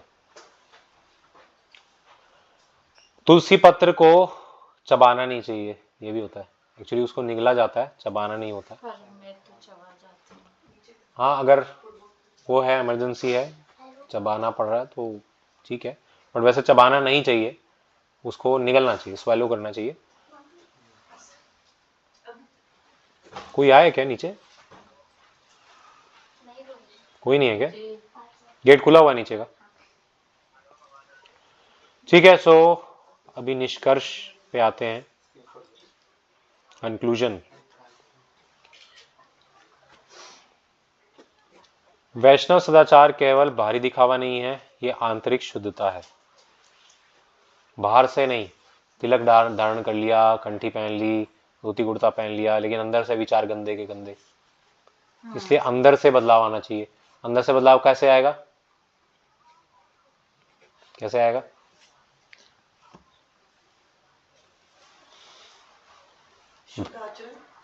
हाँ कैसे आएगा, शुद्ध आचरण अभी नहीं कर पा रहे ना, कैसे आएगा, हाँ तो माता जी फर्स्ट टाइम वही है, सही जवाब दे रही है। भक्ति के पालन, नियम पालन करने से, चैंटिंग करने से, कथा सुनने से, संग करने से, वरना थोड़ी आदतें जाती हैं ये वाली, कैसे जाएगी बताइए। कोई ऐसा है रिहेबिलिटेशन सेंटर हो जहां आपके सारे जो भी पाप करने की आदतें हैं वो चली जाए। हाँ, प्रिजन में चले जाओ, जेल में, वहां पे भी नहीं सुधरते, इसलिए तो आते हैं ना, वहां कैदी आते हैं जेल में भोग के आते हैं, फिर दोबारा जेल में चले जाते हैं, आना जाना अब लगा रहता हूँ। भक्ति ऐसी चीज है जो आपके हृदय से, जैसे हमने उदाहरण दिया था कुंजर शौचवत, कुंजर शौचवत, किसको याद है, कुंजर स्नान, किसी को याद है, ऑफलाइन ऑनलाइन। कुंजर मतलब हाथी, हाथी, शौच मतलब स्नान या पवित्र शुद्धता, कुंजर शौचवत, हाथी के स्नान की तैसा।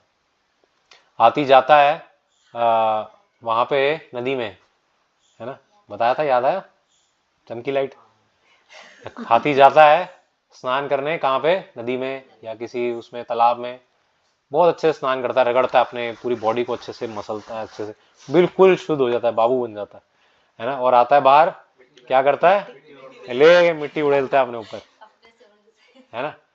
तो वही होता है यहाँ पे भौतिक जगत में, आप प्योरिफिकेशन यही होता है ना। आएंगे अच्छे से, है ना, my dear father I want to confess I have done so many sins, okay my child you will be free.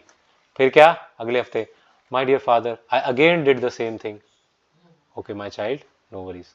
फिर नेक्स्ट वीक, वो चलता रहता है सिलसिला, है ना। तो इसलिए कन्फेस कर दिया, भगवान से प्रार्थना गिड़ा ली, रो लिए, फिर दोबारा वही करने लग गए।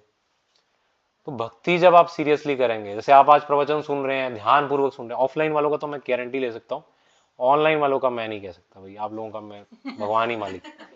तो ऑफलाइन वाले सुन रहे हैं ध्यान से, मेरी तरफ देख रहे हैं, तो निश्चित रूप से उनकी आंखों में दिख रहा है मुझे कि कुछ ना कुछ उनको अच्छा लग रहा है, बदलाव लग रहा है, कुछ ना कुछ वो सीख रहे हैं अपने जीवन में उतारने के लिए, है ना। तो क्या है, इस सब से बदलाव आता है धीरे धीरे, इससे चेंज आता है, सोच बदलती है हमारी, हमारा अंदर से रवैया बदलता है। अब कौन बताने वाला है आपको कि दास बनो, कोई बताता है इस भौतिक जगत में? यहाँ तो सब कहते हैं बॉस, है ना, अपने आप को समझो आईएएस ऑफिसर हो, हाँ ये तो है ना, होता है ना, कहते हैं ना सब लोग, बाहर के कोई जगह मोटिवेशनल स्पीकर क्या कहते हैं, है ना, इतनी ऊंची सोच रखो, है ना, सोचो कि मैं नरेंद्र मोदी हूँ, पूरा देश मैं ही चला रहा हूँ, है ना, और पता लगे मोदी जी के घर के नल का ही पानी नहीं आ रहा, है ना। तो ये सिखाता है भौतिक जगत, लेकिन भक्त ही है वो आपको सिखाता है भाई कि विनम्रता रखो, सहनशीलता रखो, गुस्से को पी जाओ, है ना, और अच्छा आचरण रखो, मधुर वाणी से बात करो, सम्मान करो, अपने सम्मान के लिए मत भागो, ये भक्त सिखाता है ना। ये बाहर के जगत में कोई नहीं सिखाएगा, ना कोई स्कूल। आप कौन सी क्लास स्कूल में पढ़ते हो, कौन से स्कूल में पढ़ते हो, हैं? न्यू कौंडली नगर, आप? हाँ, न्यू कौंडली में ना। तो वो आपके स्कूल में सिखाते हैं कि हम्बल सर्वेंट बनो, नहीं सिखाते ना। क्या सिखाते हैं, बेटा डॉक्टर बनना है, बेटा इंजीनियर बनना है, बेटा अच्छा नाम रोशन करना है, ये सिखाते हैं। गलत तो नहीं बोल रहा मैं? हमारे एक बहुत वरिष्ठ भक्त थे, हैं हमारी मूवमेंट में, वो बताते थे जब मैं बचपन में जाता था ना, मुझे वो वाले स्कूल बड़े अच्छे लगते थे। वो बता रहे थे कि जब मैं स्कूल में जाता था तो एक ऐसा बोर्ड बना होता था ऊपर, ऐसा होता था ना पहले, ऐसे स्कूलों में ऐसे बोर्ड बना होता था। तो ना उसके स्टार्टिंग में ऐसे नहीं लिखा होता वेलकम, है ना, उसमें उसमें स्टार्टिंग में लिखा हुआ था आइए शिक्षा लीजिए, है ना, और उसकी बैक साइड पे जब बाहर निकलते थे उसमें लिखा होता था जाइए सबकी सेवा कीजिए। हाँ हाँ, शिक्षार्थ आइए और सेवार्थ जाइए, ये लिखा होता था। कहते हैं आजकल के मॉडर्न स्कूल में दिखा दो किसमें लिखा है, नहीं होता है। कोई सिखा रहा है आपके स्कूल में लिखा है? नहीं। मतलब पहले फिर भी अच्छी संस्कृति थी, कहने का मतलब फिर भी थोड़ी बहुत संस्कृति बची हुई थी, तभी तो पहले इतने मर्डर रेप क्राइम ये क्यों होते नहीं थे ना, नहीं होती थी। हॉस्पिटल होते थे इतने, नहीं, बीमार भी नहीं पड़ते थे, प्रदूषण होता था इतना, कुछ भी नहीं था। ये सब इसलिए नहीं होता था क्योंकि सिखाते थे भाई सेवक हो तुम, रेपिस्ट नहीं हो तुम, है ना, थीफ नहीं हो तुम, ये सिखाते थे, वो सिखा के बेचते थे। लेकिन आजकल तो यही बना के बेचते हैं, दूसरे का गर्दन भी काटनी पड़े काट दो, लेकिन खुद बन जाओ सीईओ, कट थ्रोट कंपटीशन, ये है ना। इसलिए इसलिए आजकल के स्कूल स्कूल नहीं है, कसाई घर है, स्लॉटर हाउस। अच्छा भला जिंदा आदमी आता है उसको हलाल कर देते हैं। क्या सिखाते हैं उसको, ये सब बना देते, ये रीलें देखो, रीलें बनाओ, इसलिए होते हैं स्कूल के लड़का लड़की घूम रहे होते हैं, मंदिर में भी आते हैं, अलाउ नहीं करते, हम वापस भेज देते हैं। आते हैं बहुत भर भर के आते हैं ऐसे यंग लड़के लड़की, 12th 11th के ये होते हैं ना, आवारागर्दी मटर गश्ती करने आते हैं, हम भेज देते हैं वापस, बहुत स्ट्रिक्ट रूल्स है हमारे, वापस भेज देते हैं। ये सब करने के लिए थोड़ी है, आएंगे रील बनाएंगे, भगवान के आगे सेल्फियां लेंगे, इसलिए नो सेल्फी बड़ा बड़ा लिखा हुआ मंदिर में। टूरिस्ट प्लेस थोड़ी है ये तुम सेल्फी लेने आए हो, है ना। तो ये जो है असभ्यता है, इसलिए सेवक बनना आना चाहिए, है ना, आंतरिक शुद्धता आनी चाहिए, और वो आएगी ये क्लासेस में आने से।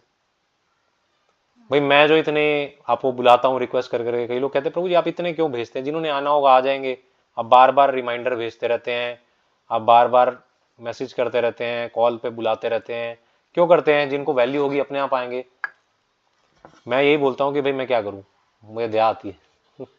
मुझे लगता है कि भाई अगर ये आएगा नहीं, इसको मैं तो नहीं पता होगा, ये दोबारा आएगा ही नहीं।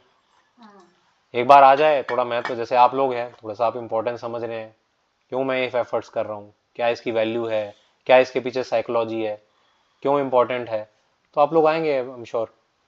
लेकिन जो नहीं आते हैं फिर उनको हम बुलाते हैं, इसलिए तो हम प्रचार करते हैं। अगर प्रभुपाद की बुक्स बस ऐसे ही बिक रही होती है ना, मंदिर में ऐसे ही लोग आके ले रहे होते या बैठे बिठाए बिक्री होती, तो हम क्यों जाते बुक डिस्ट्रीब्यूशन के लिए? अगर लोगों में सभ्यता होती या सभ्यता लेने की इच्छा होती, तो हम क्यों सड़कों में जाके प्रचार करते, क्यों सड़कों में जाके किताबें बांटते, क्यों धुआं खाते? वो जब प्रभु जी आए थे, मैंने बताया था ना, अस्थमा हो गया उनको, सोचिए। मैं मतलब हम लोगों के लिए अस्थमा लिया उन्होंने यार, छोटी बात नहीं है। क्या आप ले लोगे कैंसर, ले लोगे किसी के लिए, मेरे लिए ले लोगे? नहीं लोगे। अरे उन्होंने अस्थमा लिया, asthma is a chronic disease, कभी ठीक नहीं होंगे वो। अस्थमा क्यों लिया उन्होंने जानते हैं? सड़कों में खड़े होकर बुक्स बांटी उन्होंने, कितने साल? 30 साल, 25-30 साल सड़कों में खड़े होकर सबको दिखाई, आइए आइए गीता लीजिए, गीता लीजिए। कोई उनको ठोक के चला गया, कोई उनके मुंह पे धुआं मार के चला गया, कोई उनके ऊपर थूक के चला गया, फिर भी वो लगे रहे। ये है महत्व। अब बताइए, ऐसे भक्त धाम नहीं जाएंगे तो नहीं क्या, कौन जाएगा फिर? हम जाएंगे?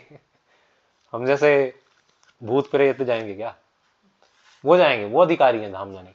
तो इन लोगों की शरण लेनी चाहिए। कौन नहीं ऐसे लोगों को सर्व करना चाहे, जो इतने भगवान के प्रिय हैं, जो इतनी सेवा करते हैं, जो अपना तन मन धन अपना जीवन दे के बैठे हैं, कौन नहीं उनकी सेवा करना चाहेगा?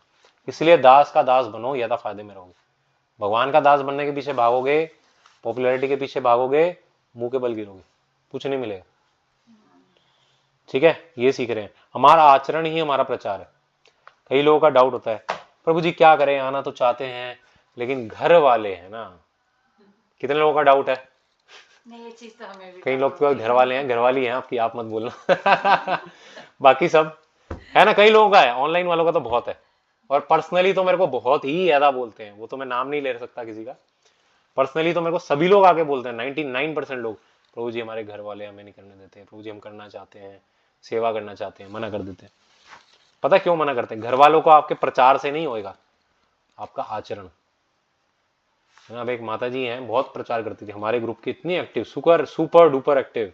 आप सब पहचान गए, नाम मत लेना कोई किसी, ठीक है भाई। मेरे घर वाले फैमिली प्रॉब्लम, ये वो है ना। अब घर में क्या है, कुछ करती ही नहीं, वो झगड़ती हैं घर में जाके, लड़ाई करती हैं घर में जाके। अब वो लोग क्या बोलते हैं, इस्कॉन वालों ने ऐसी पट्टी पढ़ाई है तेरे को, मतलब हमें बदनाम कर दिया उन्होंने, है ना। यही सीखा तूने इस्कॉन में, अब तेरा जाना बंद। क्या बोलेगा और वो व्यक्ति, बताइए? मैं होऊंगा, आप होंगे, कोई भी होगा, क्या बोलेगा? कुछ नहीं बोल सकते। इसलिए आप जो आचरण करेंगे ना, वही इस्कॉन है। लोग आपको देख के हमें, अरे मुझे बहुत दुख के साथ कहना पड़ रहा है, कई लोग बुक डिस्ट्रीब्यूशन के दौरान ऐसे ऐसे झगड़ते हैं लोगों से, कई बार है ना। हमारे भक्त लोग ऐसे बुक डिस्ट्रीब्यूशन करने गए हैं, लेकिन झगड़ा करके आ जाएंगे। उनसे इतना झगड़ते हैं कि हम अगर कभी रोक लेना, वो गाड़ी हमारे पास रुके, वो हमें 4 गालियां सुना के जाते हैं, तुम लोग ऐसे ही होते हो, फ्रॉड होते हो, तुम लोग ये होते हो। मैं हमेशा ये करता हूँ ऐसे मोमेंट में, मैंने कहा प्रभु जी सॉरी, आपका जो भी एक्सपीरियंस रहा, किसी भी भक्त के साथ जो भी रहा, मेरे साथ भी रहा होगा, या जैसे भी रहा होगा, मैं आपसे क्षमा मांगता हूँ, है ना। लेकिन प्रभुपाद जी के ऐसे इंस्ट्रक्शन नहीं है, जिन्होंने भी आपके साथ ऐसा किया होगा, I am sorry for that.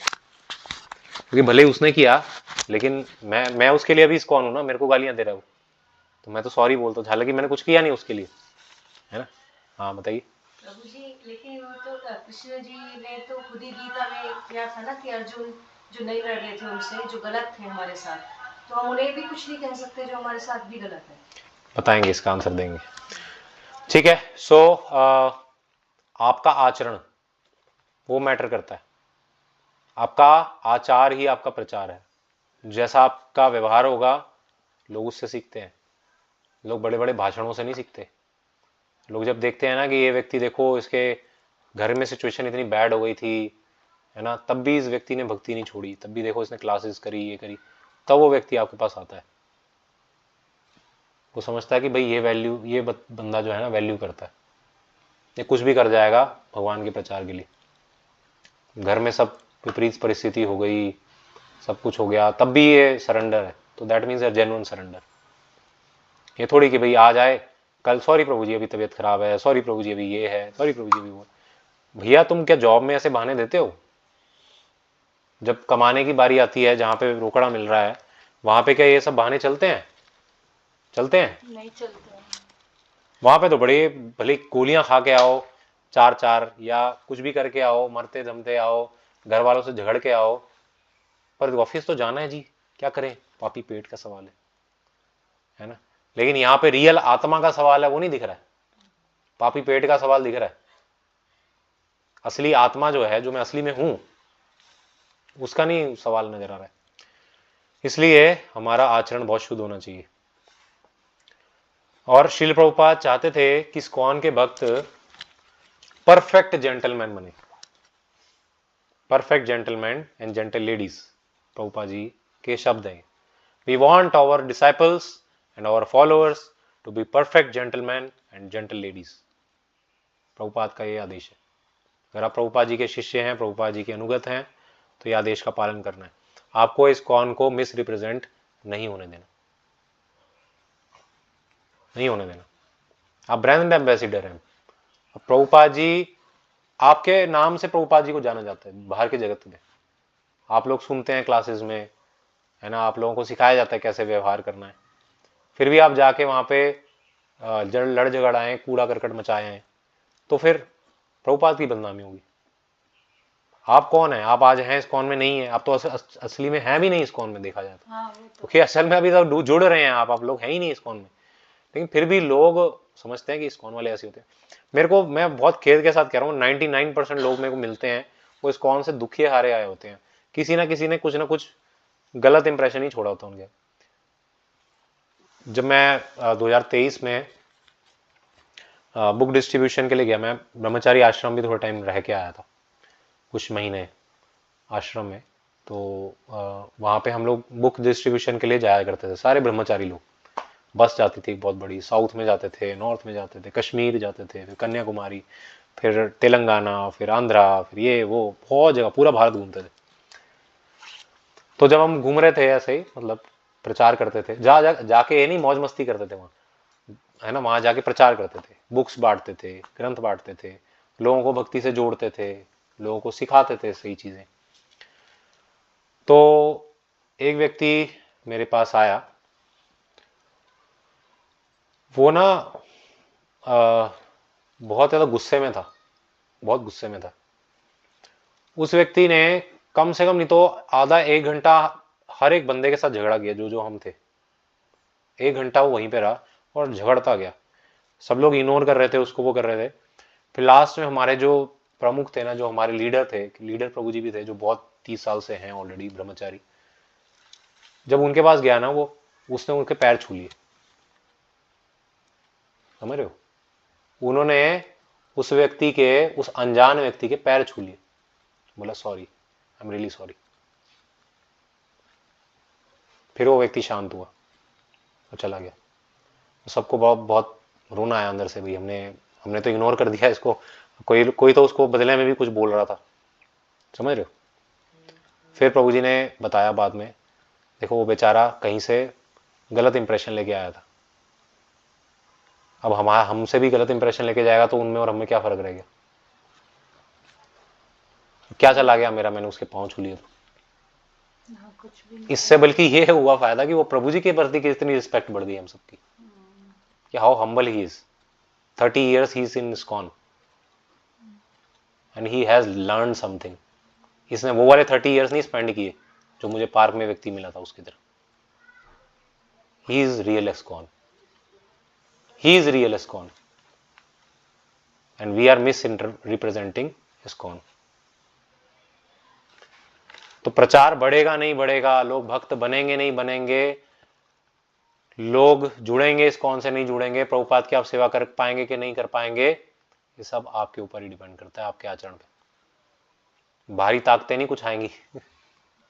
ISKCON को बाहर से कोई खतरा नहीं है, पता है, बाहर किसी माई के लाल में दम नहीं है इस्कॉन को हिला सके। इतनी स्ट्रांग फिलोसफी है हमारी, जेन्युइन फिलोसफी है हमारी, है ना, इतनी जेन्युइन फिलोसफी है, कोई दुनिया का माई का लाल नहीं है। और ये एक्सपोनेंशियली ग्रो किया है इस्कॉन, और कर रहा है, करता रहेगा। लेकिन खतरा अगर एक है इस्कॉन को, तो किससे है? अंदर वाले लोगों से। क्योंकि कोई भी हो, ऊंट हो, गधा हो, घोड़ा हो, सबको इस्कॉन आइए आइए आइए। अब आपका यहाँ पे कोई एग्जाम लिया गया था, एंट्रेंस टेस्ट, है ना, बिफोर कमिंग टू हरिनाम आश्रय, है ना, entrance test, HNACET, common and entrance examination, है ना, ऐसा कुछ लिया गया था आपसे? अब लेकिन इसका क्या मतलब है? आप उसका मिसयूज करोगे? नहीं। इसका ये मतलब है कि भाई आपको सस्ते में मिल गया है तो आप सस्ता ले लोगे उसको। अरे भैया, जो लोग छोड़ के गए हैं ना ये हरिनाम आश्रय करो, मुझे वो चीज बड़ी अच्छी लगी कि वो आना चाह रहे हैं वापस।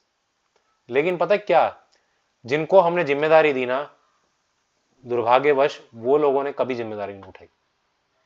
कुछ लोगों को हमने कॉलिंग सेवा नहीं की, कॉलिंग सेवा दी, वो लोग बिल्कुल मन से कॉलिंग सेवा नहीं की। एक माता जी ने कॉलिंग सेवा करी कुछ दिन पहले, 5 लोग वापस आए, मेरे को मैसेज किया कि प्रभु जी मुझे वापस ग्रुप में ले लीजिए।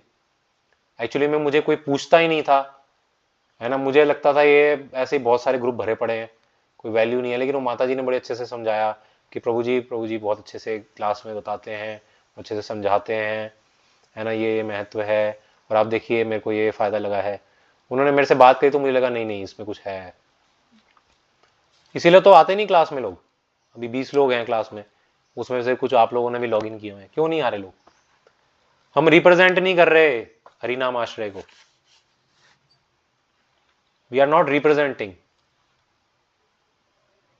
हम हरिनाम आश्रय को समझ रहे हैं कि ऐसी कोई ग्रुप है, ऐसे किसी आए गए ऐसे लोग बंदे ने बना लिया। भैया मेरे भी कोई माए बाप है, मेरी भी अथॉरिटी है, मैं कोई अपने आप से नहीं चला रहा हूं, है ना।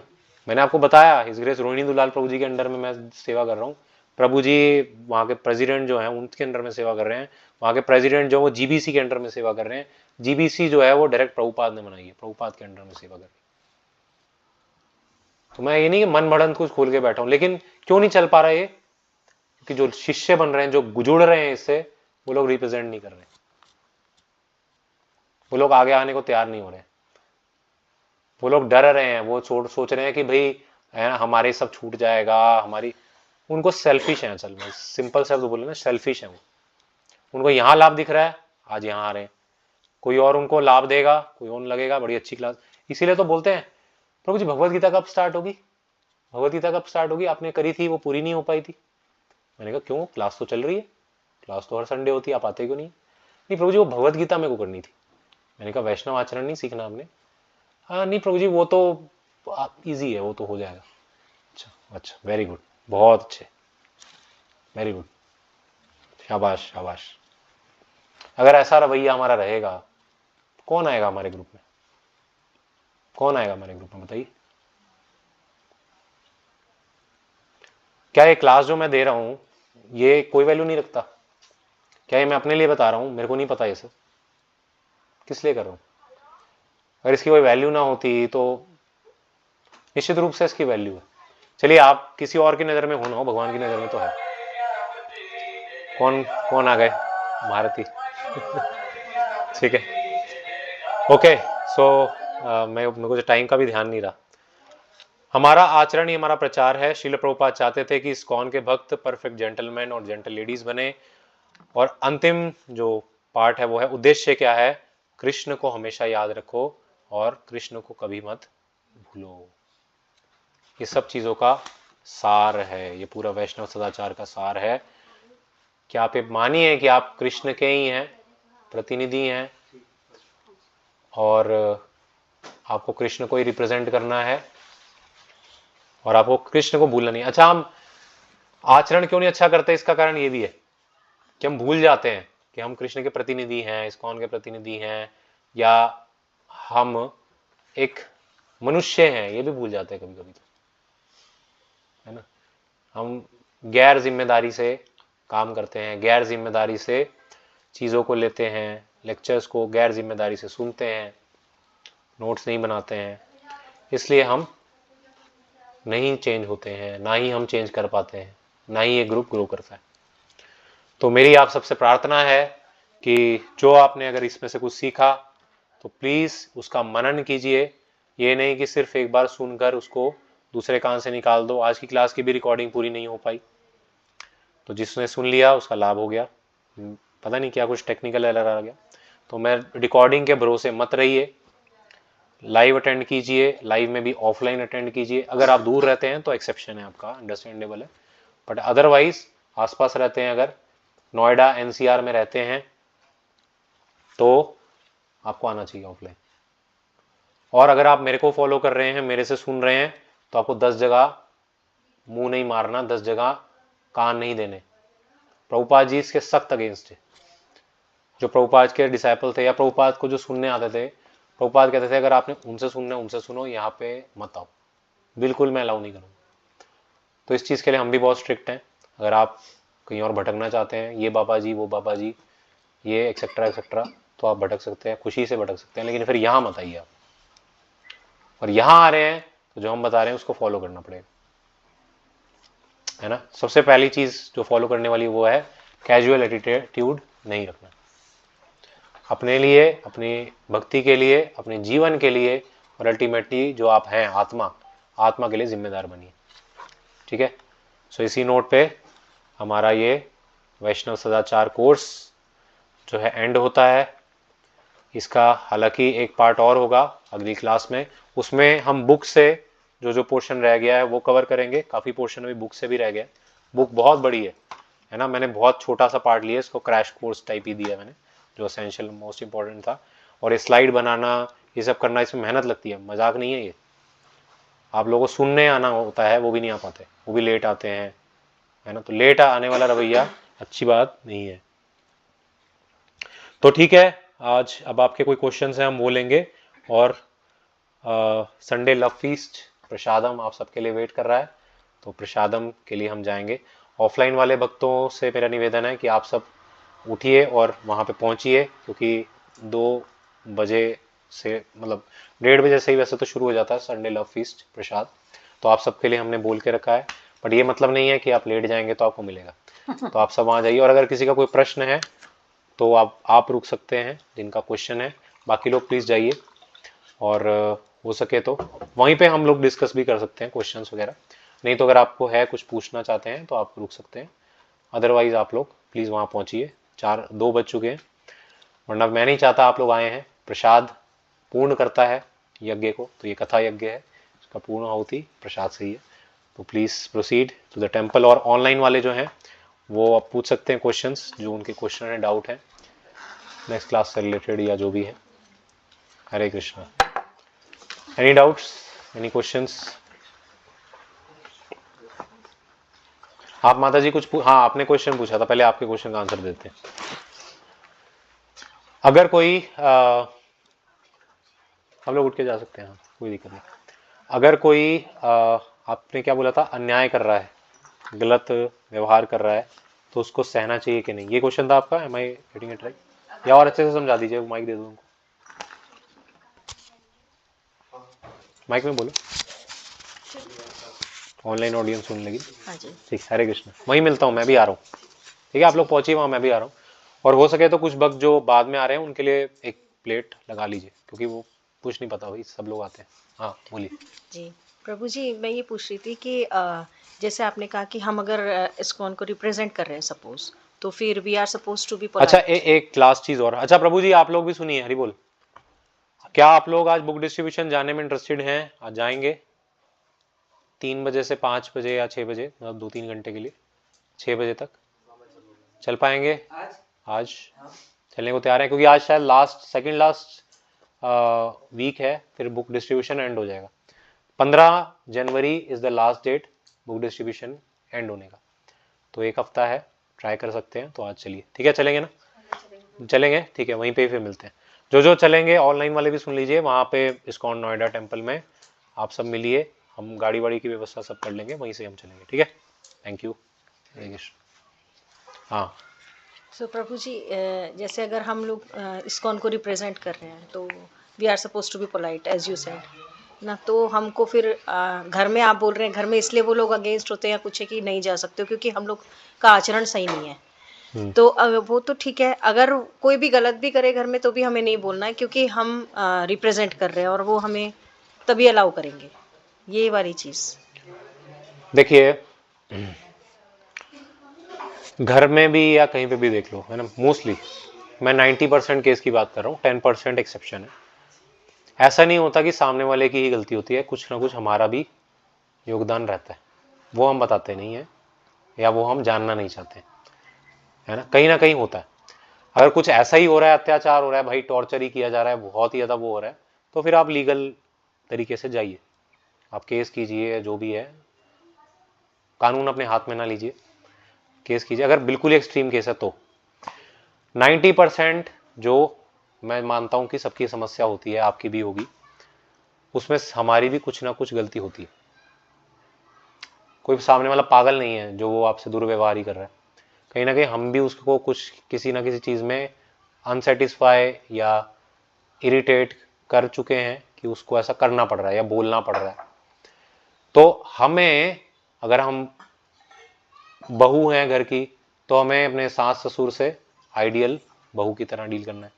अगर हम पत्नी हैं तो हमें आइडियल पत्नी की तरह डील करना है। अगर हम माँ हैं तो हमें आइडियल माँ के आचरण करने हैं।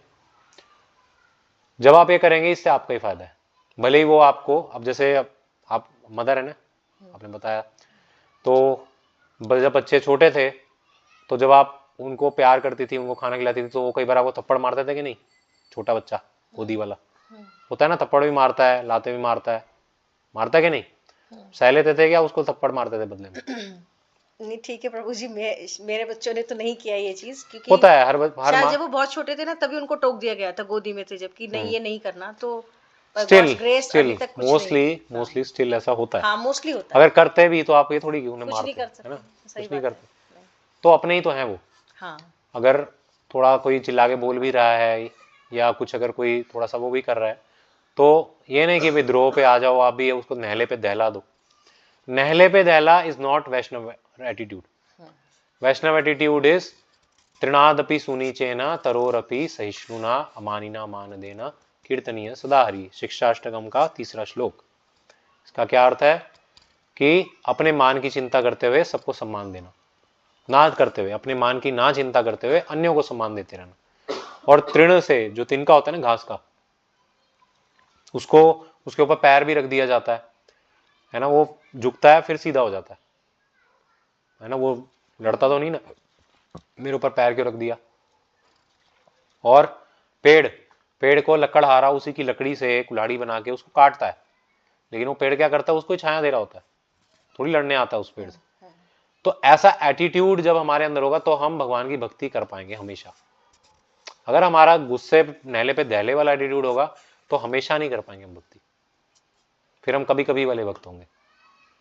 लेकिन हमेशा भक्ति, भगवान को हमेशा जो याद रखेगा, जो हमेशा भगवान को याद रखेगा, वो सोचेगा ठीक है मेरे कर्मों का फल था, भगवान ने दे दिया, अच्छा किया, है ना, वो भगवान की भक्ति में लग जाएगा, भगवान को याद करेगा।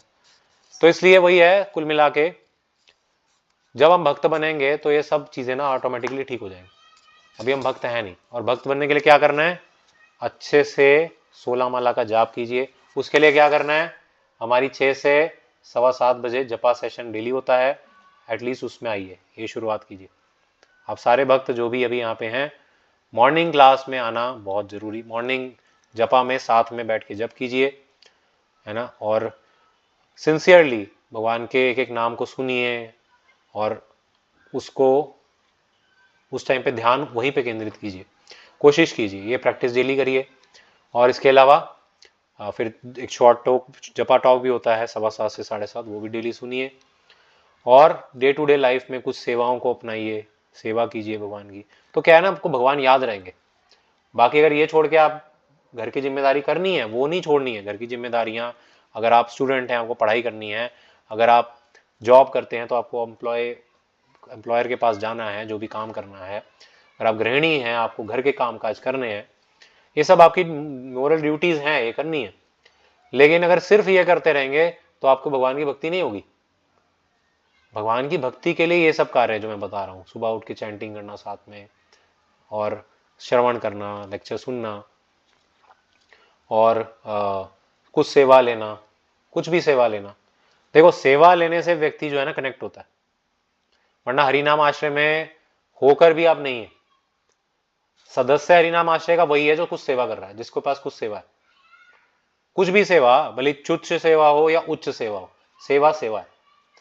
भले आपको कॉलिंग करने के लिए बोला जाए, गालियां सुननी पड़ रही हैं, भले आपको मीडिया टीम में आपको पोस्टर बनाने पड़ रहे हैं, भले आपको लोगों को आमंत्रित करना पड़ रहा है, भले आपको ग्रंथ बांटने पड़ रहे हैं, भले आपको क्विज बनानी पड़ रही है, डेली क्विज डालनी पड़ रही है, कुछ है व्हाटएवर, एटलीस्ट कुछ ना कुछ सेवा हर एक भक्त के पास होनी चाहिए, वरना वो सेवक नहीं है तो वो फिर मेंबर नहीं है हमारा।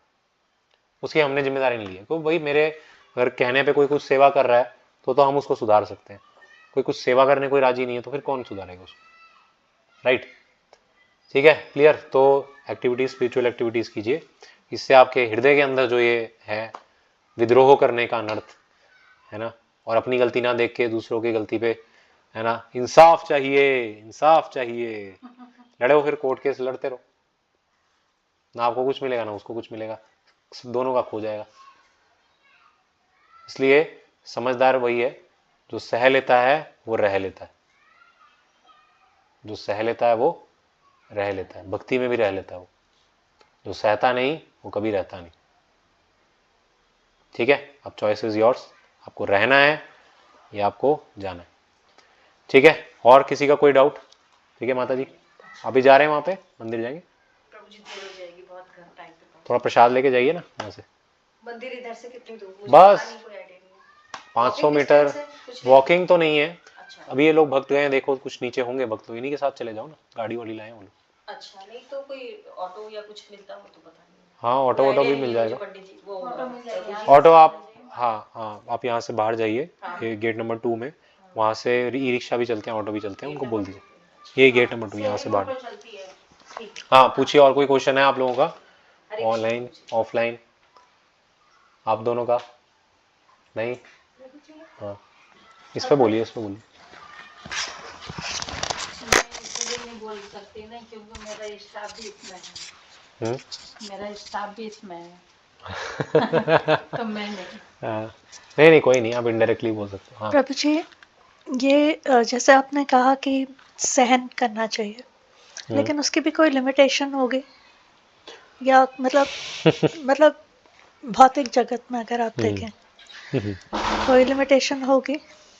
मैंने बताया ना, अगर बिल्कुल ही ऐसा एक्सट्रीम हो गया है कि मतलब इलीगल काम कोई कर रहा है तो उसका रिपोर्ट करना चाहिए, फिर लीगल एक्शन लेना चाहिए, अदरवाइज सह लेना चाहिए। हाँ बट ये नहीं कि भाई किसी ने आपको थोड़ा सा चिल्ला के बोल दिया तो उसके ऊपर कोर्ट केस कर दिया, मान हानि का दावा लगा ना ना नहीं, ये मतलब नहीं। समझ रहे हो ना एक्सट्रीम केसेस क्या होते हैं? कोई आपको मर्डर करने आ रहा है, एक्सेट्रा एक्सेट्रा। ठीक है, और ऑनलाइन किसी का कोई क्वेश्चन?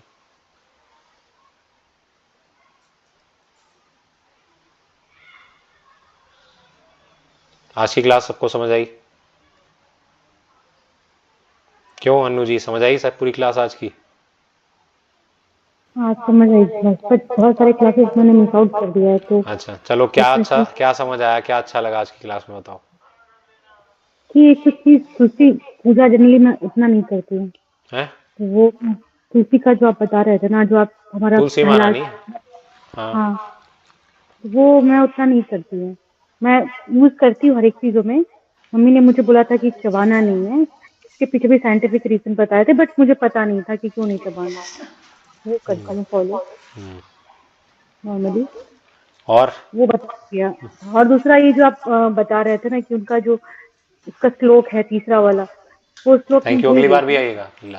कोशिश ठीक, करेंगे। हाँ सुन रहा हूँ आपको, बोलते जाइए। तीसरा ये कि क्लास चाहे गीता का हो चाहे किसी और का भी चीज मिस आउट नहीं करना चाहिए। यू हैव टू गिव करेंगे सेम रिस्पेक्ट। करेंगे आगे से हम क्लास मैं अटेंड। आगे से करूँ। हाँ ठीक, थैंक यू। और नंदिनी जी, आपको क्या समझ आया आज की क्लास में? प्रभु जी मुझे तो सब चीज़ अच्छा लगा, लेकिन सबसे ज़्यादा हमको अच्छा लगा कि आप जो बता रहे थे कि न धनम न जन्म न सुंदरी, ये मुझको बहुत अच्छा ये लगा। पॉइंट अच्छा लगा। अच्छा तो फिर क्या चाहिए आपको? कुछ नहीं प्रभु जी, बस प्रभु जी का भगवान का भक्ति चाहिए और ठीक है, कुछ नहीं वेरी चाहिए। Nice, very nice. और आरती माता जी, आप बताइए क्या अच्छा लगा?